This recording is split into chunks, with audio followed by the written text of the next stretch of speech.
Fantastic. So what we're going to look at now is system deformation modes, or what we've looked at before, the eigenvectors and eigenvalues of elements, but now at a system level, so at a structural level. So if we have multiple elements in the mesh, we can look at what are the typical deformation modes and what are the associated strain energies of those modes. Okay, so the reason for this is it often helps you to interpret a bit more critically in terms of what's behind a deformation that you might be seeing on a structure. It's a way for you to try and break it down into components and contributions that are maybe a bit more interpretable. So that's really in terms of what deformation modes allows you to do. So it gives you some insight as to, as I'm going to show you, how much energy is essentially in various modes, and then those modes that you see are a bit more interpretable than typically when a lot of the modes are combined. It can get quite complex. So the examples I'm going to do are going to be quite clear-cut what the modes are, so that it just so I want to demonstrate to you that in we recover sort of the expected response. But you can imagine when you start having a fairly complex structure, it really helps to be able to understand what are the predominant modes, especially if those predominant modes that you can visualize are a little bit more interpretable in terms of what's happening there. Okay, so first off, we're going to be using the eigenvectors to assist us to interpret the displacement field. In order to do that, we're going to have to express any structural displacement field as a linear combination of the eigenvectors. We've spoken about this before, I've mentioned it before, but we have never done this, so this is what we're going to be essentially doing. And what is important to understand is that the displacement field has some prescribed and non-prescribed displacement. So we're going to now be looking at really at only the 3 degrees of freedom. The degrees of freedom that are essentially unconstrained. That's going to be what we're going to be looking at this stage. So that it could be different to what we've done before. Previously, when we look at the element deformation modes, we look at the completely flexible element in terms of an element that was unconstrained. We could see there were some shear modes, bending modes, uniform expansion modes, and then there were some rigid body modes. If you think about the Q4 element, we had 8 total, 3 rigid body for the fully integrated one. And then from that, we had 2 shear, 2 bending, and 1 uniform expansion as the 5 modes. Okay, so what we're going to do now is we're going to look at a uniaxial pool of the structure. So, but I'm going to start with a single element so that you can compare a little bit. How does the modes now look when you have constraints that are active? So essentially, for instance, if I have an element like, let's say, a Q4 element, 8 degrees of freedom, so 4 nodes, 2 degrees of freedom node, displacement X and displacement Y, then essentially what we saw is we had that 8 that I just mentioned, if it was unconstrained. But for the constrained case, let's say, for instance, we eliminate 4 degrees of freedom, then what we're left with is only 4 possible deformation modes of the degrees of the nodes that are free. So that's essentially what we have. So essentially, our eigenvectors are going to be only the dimensionality of that KFF, that 3 degrees of system. So it's not going to be the full global system, the length of those eigenvectors, and they're only going to be as many as what the other 3 degrees of freedom. That's important to understand. Okay. So what I've done is I took this LaunchFem program and I've modified sort of a module that I call additional outputs, and all that I did really is to say I have additional things that I pop out that I can use to interpret a little bit what's going on. So what's important here is I'm popping out the 3 degrees of freedom, the KFF part of that partition stiffness matrix. The 3 degrees in prescribed degrees of freedom. So this is what FDOF and PDOF stands for, the degrees of freedom that are free and the ones that are prescribed. The full displacement vector, so this is the free and prescribed degrees of freedom, and just some information about the mesh. So that's really what this boils down to. The number of nodes, number of elements, the coordinates, and the element nodes. Okay, so element node numbers. So that's essentially what we have here. This is not something that I expect you to be able to do. I just wanted to make sure you understand what's happening now as I'm getting additional outputs. Okay, so this is why I can ask for more things coming out. So essentially, if you look at this problem, what I'm going to do is I'm going to first open up the PROM. This is the Q4 element pool, and I just want us to understand what this is doing by just looking at the input file. So this is just a good test to make sure we're on the ball. So here we have essentially 4 nodes. We have a single element. We can see that's sort of an element that's 4 long and a half high.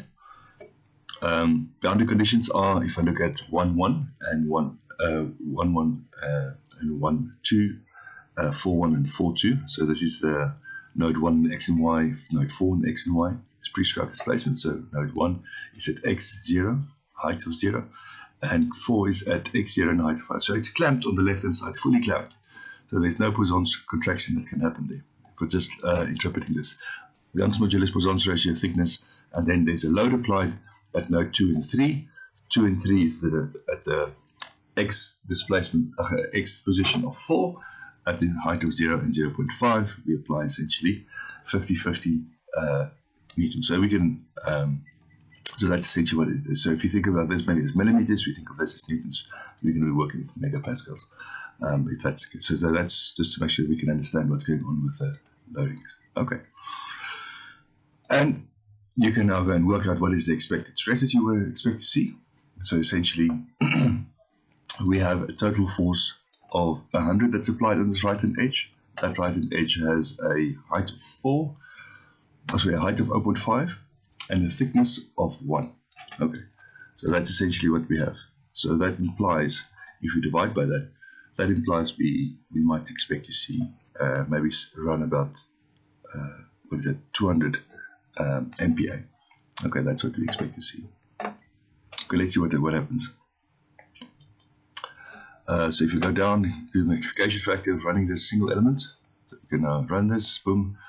This is now highly deformed. So this is now for deformation, magnification factor of 500. You can now nicely see this single element. There's no Poisson contraction on the left-hand edge as expected. This is sort of the way the uniaxial pull is happening. Von Mises stress around about 200. Sigma XX to 14 at this left-hand edge. If I look here at this right-hand edge, and here in the middle, around about in the middle, we are seeing around about 200 as expected. Sigma YY, there's now some effect there because of this no contraction that's allowed. And Sigma XY, we essentially see some shear that develops. Okay, these are that, as that structure gets pulled. So that's really what we see.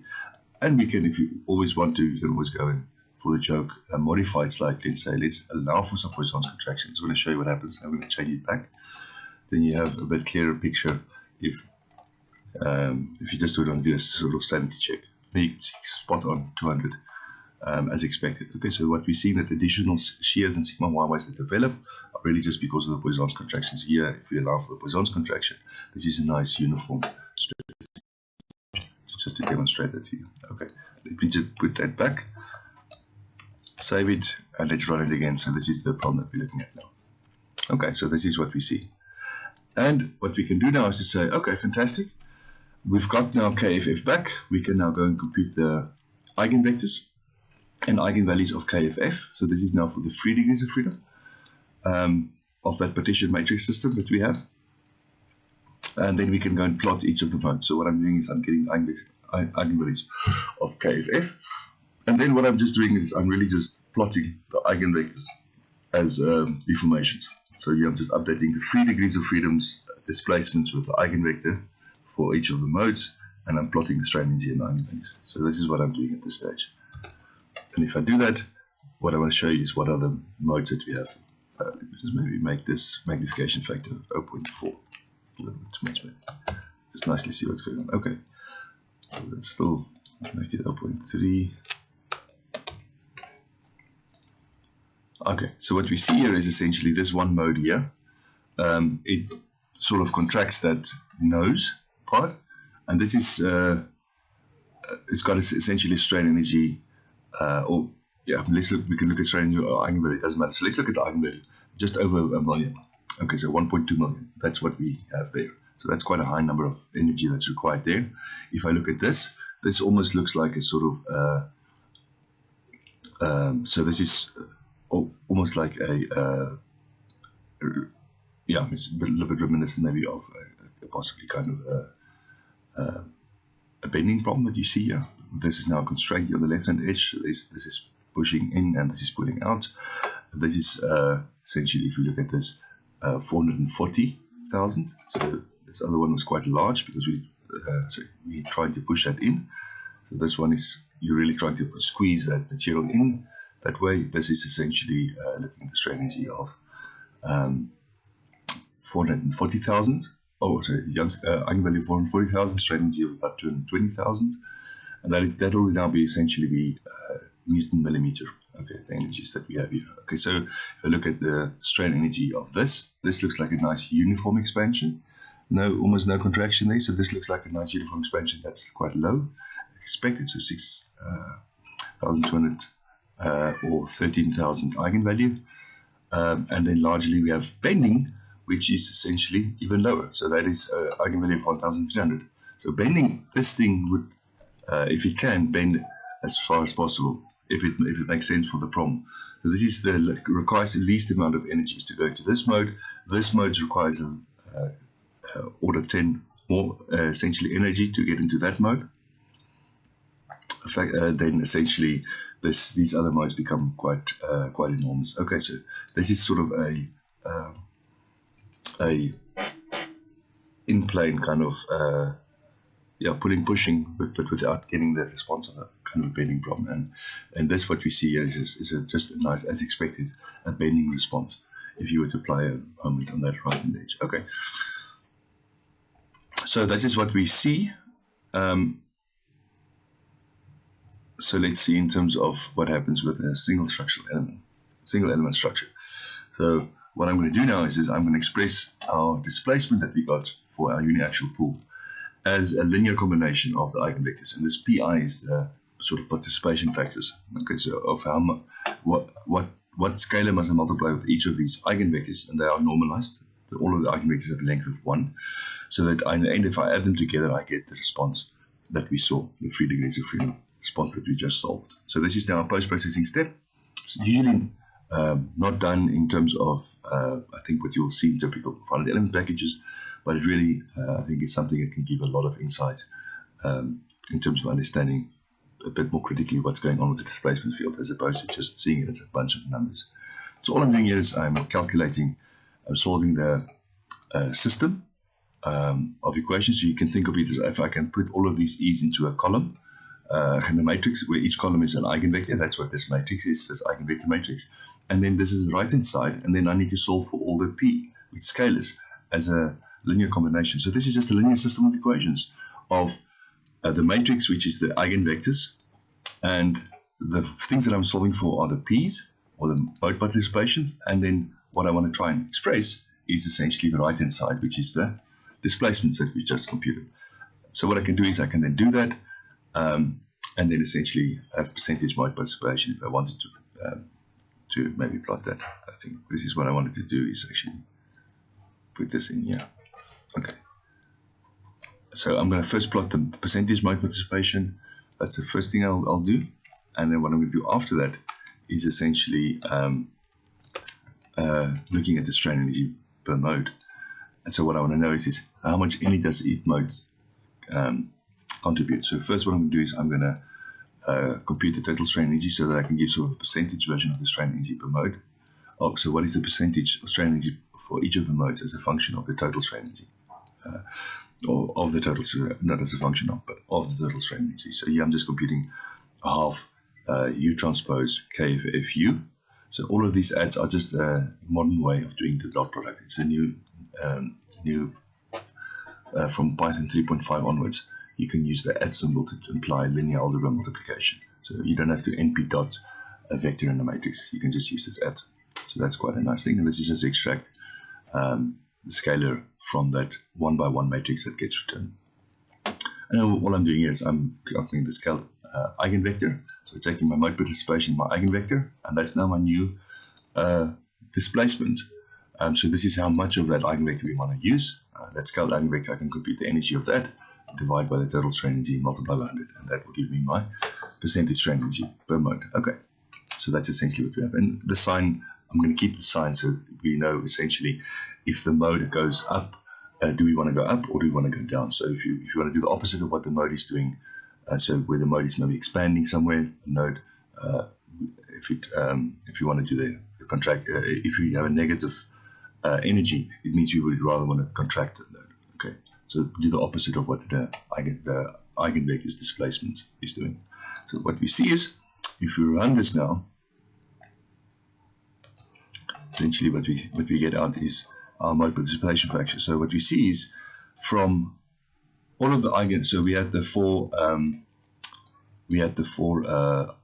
modes, because our KF is a 4x4, because we've constrained the whole left-hand edge, is only 4 degrees of freedom left. And so here, this is the mode 1, mode 2, mode 3, mode 4. Okay, so that's what we have. And so this is what these 4 numbers mean. This first number is related to mode 1. How much of that is present? Very little, essentially 0. How much of this is present? Also essentially 0.